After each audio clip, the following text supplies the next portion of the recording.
Hello there everybody, and welcome back to episode 3 of my tutorial series for Keeper Roguelike. So today I want to cover a couple of pretty much the last few basics that you'll need to start enjoying your time with this game. So we're going to talk today about prisons and a couple of other luxury things that you should know about, and well, I think we are going to find a couple of things in between. First off, I'm going to dig out this little chamber to make our new prison. Since prison rooms require iron everywhere, it is pretty useful to be on the down low in the cost area. So we're going to go and make ourselves a small room. Set up a light source in there so it's not too dark. We're going to put up a prison door in front of that. And prison floor. Let's highlight that for high priority.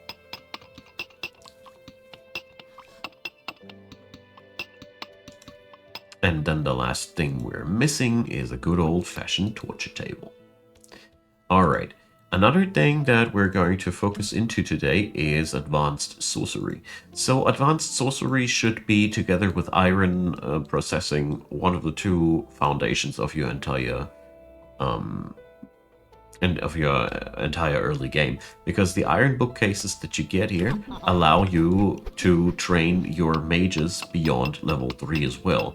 And the difference between a low skill mage and a higher skill mage is tremendous, as they do learn a lot of new things that you don't have access to. Especially the priests do have an insanely much higher amount of useful spells. For example, these guys can learn a group healing spell if they have a level 7 training. That does make a huge difference in terms of their impact. So the iron bookcases and the iron training dummies are, in my humble opinion, extremely important. Another really cool trick that I learned, thanks to the wise comment section, is that you can also prospect for minerals, not by digging only down, but by also digging up. So, as you see here, upstairs, we got ourselves a surprise, and over here, if we'd be digging on the other side of the map, which we're not, you know, our base camp is there. The other side of the map has a mountain too. There would be iron. So let's dig a little bit further.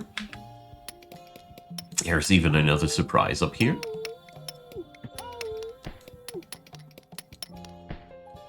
And up here, yeah, well, you can find iron pretty decently easy as well, which is really nice.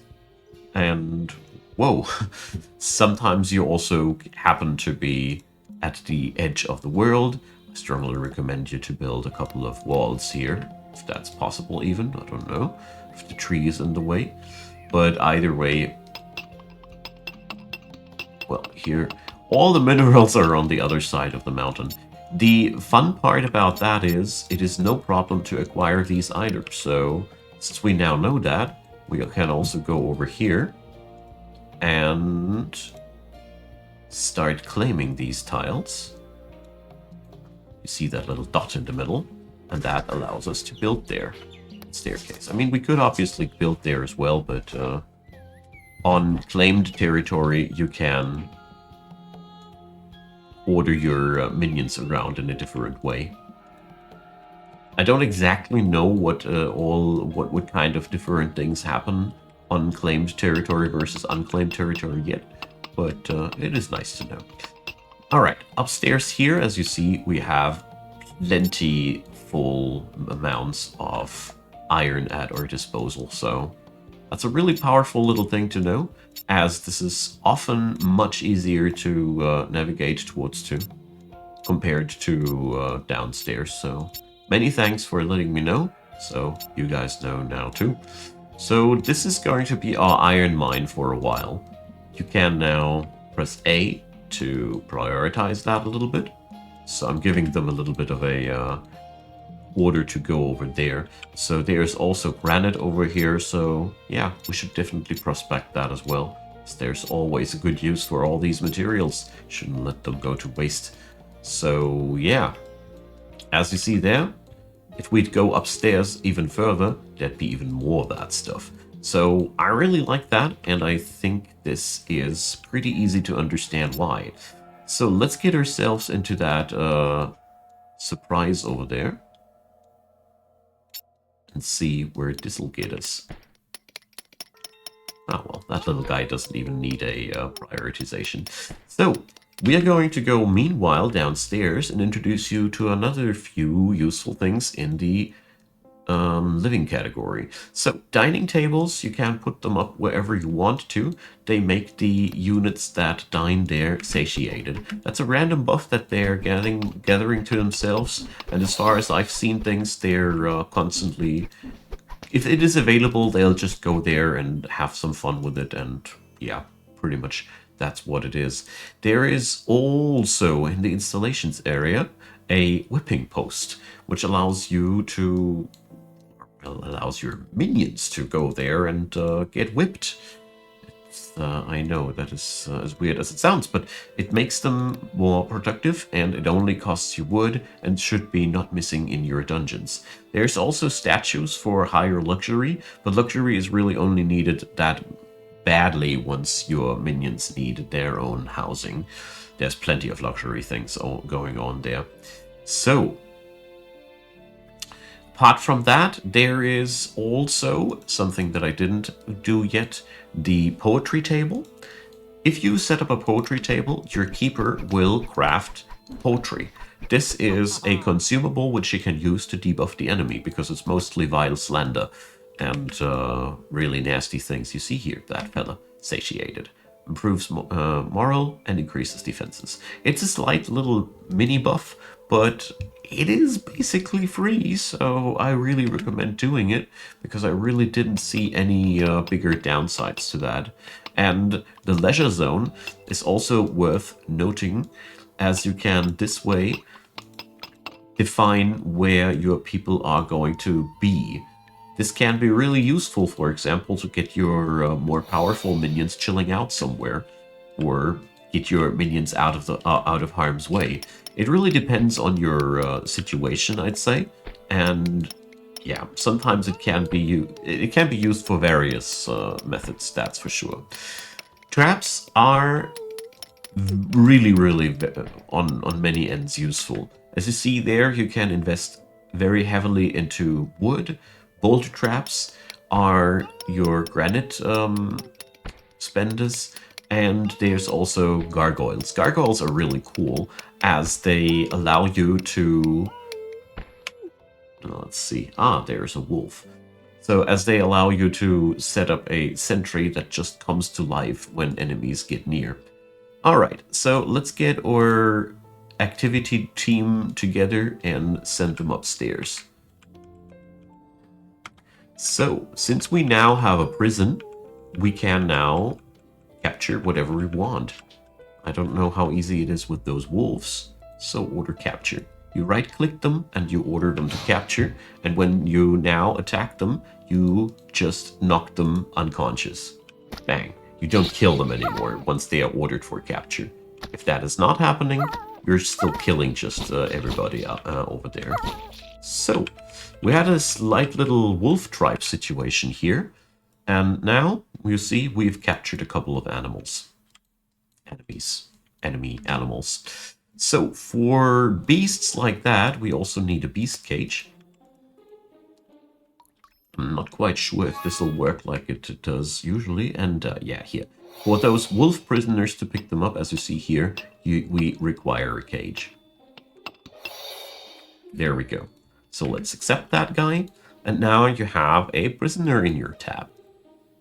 For your prisons, there should be one thing never missing, and that is a gallows post. This is where you can, well, pretty much dispose your prisoners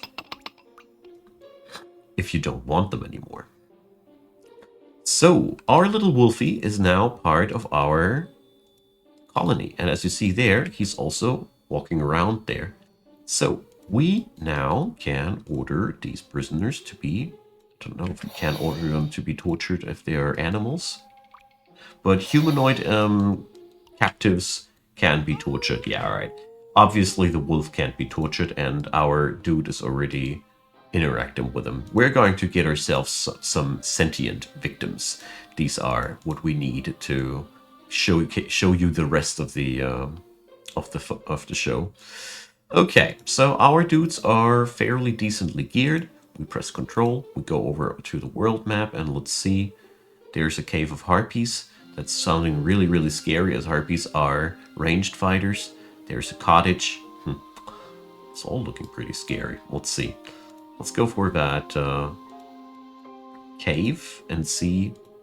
Yeah, well, the cave has only the harpies place, so we're not going there. Warriors, main villain. There's a shop. There's dryads. We're definitely not going to rock with the dryads. Dryads are super dangerous. And then some. Alright, so let's see if we can rock this place. Alright. You pretty much know already most of the things you need to know. So there's Eskimo. Wonderful. We ordered the capturing of one of these blokes. Or, well, child. Well, nah. This one. That's the tribe leader. Wonderful. There we go. So he's now knocked unconscious. And I don't know where the rest of the tribe is, but that is okay. So, as we see there, the game makes a distinction between humanoid and animal captives. Ah, there are the rest of them. And that does make a big difference. I sadly don't have a goblin shaman with me yet. You should really keep your eyes out on for a goblin shaman, as these guys can summon ghosts, which are stupidly powerful. You really shouldn't miss out on a goblin shaman, or 2 or 3. I don't know if they stay like they are right now, or if they'll get nerfed eventually. I can't really tell. So, the tribe of humans has been destroyed. We can now exit the control mode, and you see here, we captured 2 Eskimos. Alright. So, back to our area here, and you see, prisoners must be recruited like that, otherwise you can't have them. There we go. So, we have now prisoners. Proper prisoners, not wolf prisoners. Okay. And we can now put the Eskimo on the torture table. You just left click and drag and drop them over there. Next up, we just have to wait a little bit. As you can see here in the task list, this guy goes now there. And wait a sec. Ah, yeah. Here, drag and drop over there. So he's now tied up to the table, and the next thing you need to do is just press A to prioritize a task, and now somebody will go over there to prioritize the torture. So, ooh, that's wicked. So what happens next is a 50-50 thing. Either the person dies under the torture, or they'll join you. That is what it'll do. And once they have joined you, they will be fully compatible units that you can use in every regard as you can use anybody else. You can use their stats, and this way you can get yourself also better crafters. So you should really keep an eye out for people that have exceedingly high crafting skills. Check out your enemies. And you should really consider capturing them, as you can use them to do these things. Every one of your prisoners also has here the capability to be assigned to labors, so they are, as a matter of fact, part of your colony and will also contribute to your dungeon. If you want to get rid of your prisoners, you can drag and drop them over to the gallows, and then they'll just die there. I'm not 100% sure how to convert animals, so please feel free to fill in the blank. I really haven't found out yet. And yeah, what's left to say? We want to talk about farming real quick. So last episode we unlocked the chicken coop, and it is a pretty simple thing. First off, you need a bit of wood, and then you need a room that you will utilize there. It is important to note, farming has always a limit. So the chickens have a limit of 4 units of population they can increase. That means we need a grand total of 16 fields of chicken coop, because every 4 fields is 1 population. So we're going to dig out here, therefore, a 4-on-4 room, which is exactly those 16 grids that you need. You put up an animal fence in front. Probably should be cutting some trees there as well. And if you earned enough money, you can always hire yourself some imps. That is another thing you should never forget about.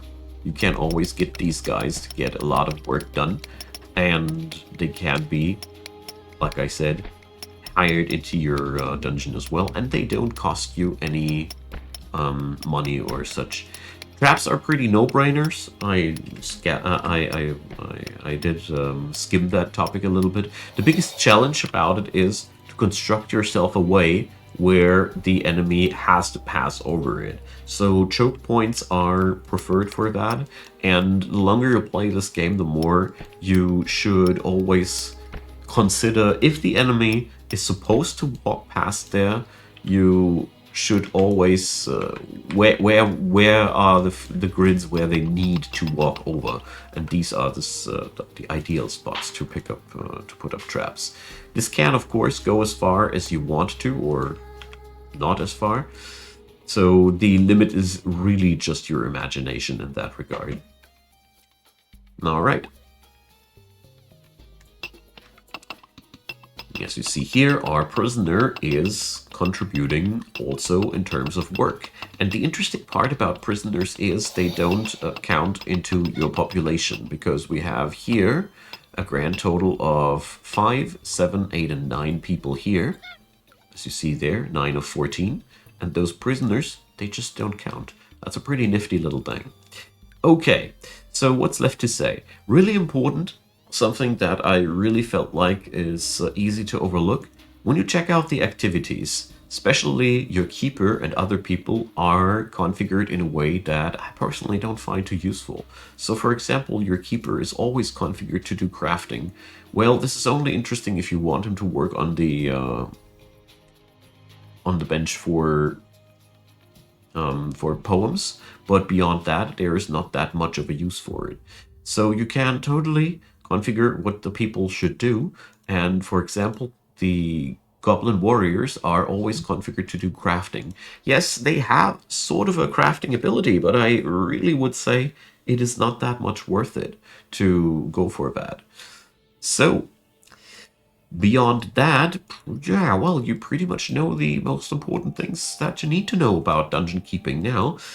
What I want to mention, when you go over the world map, it is really important that you check out your enemies wisely and probe them first. Check out how the enemies work. Some of them are really, really nuts.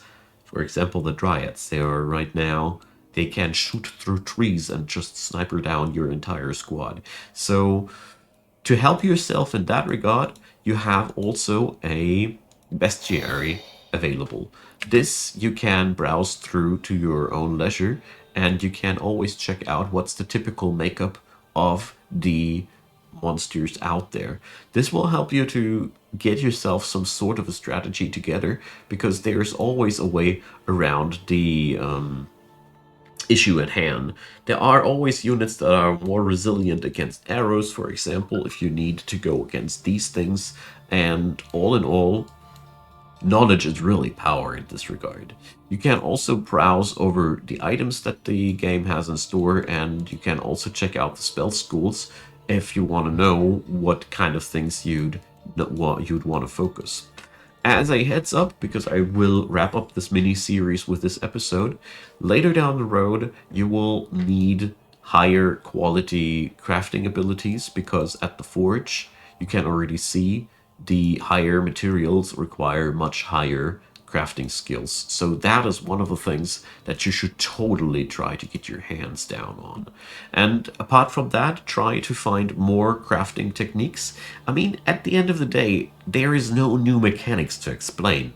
The mechanics are all the same. The only thing that we don't have yet are the archery targets, but I think there is not that much more to say about that. So, yeah.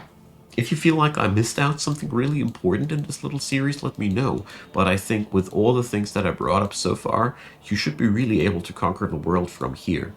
Always keep in mind that this game rewards you for bringing your dungeon in a smart design. So for example, what I did here is not that much of a smart design.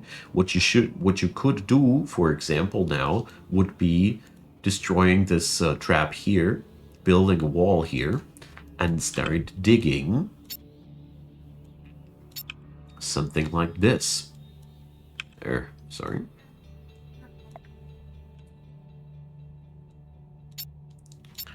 Which will force enemy forces that want to get into your dungeon through this snaky little thing that will be really, really hard to get through. You can pretty much set up all manner of different environmental things, so go creative, and it should be really recommended hard to use all that granite, as that's what it is good for. Oh yeah, I forgot the furnace. That is one thing that I wanted to do before I end up. I knew there was one thing. So yeah, the furnace costs you granite, but it also allows you to recycle items, which are really, really amazing. So, but there's really not that much to say. You just, as far as I remember, you just drag and drop the items that you want to smelt there. But we don't have anything available right now. Just can destroy items that are left over in the smithy, but currently we don't have any.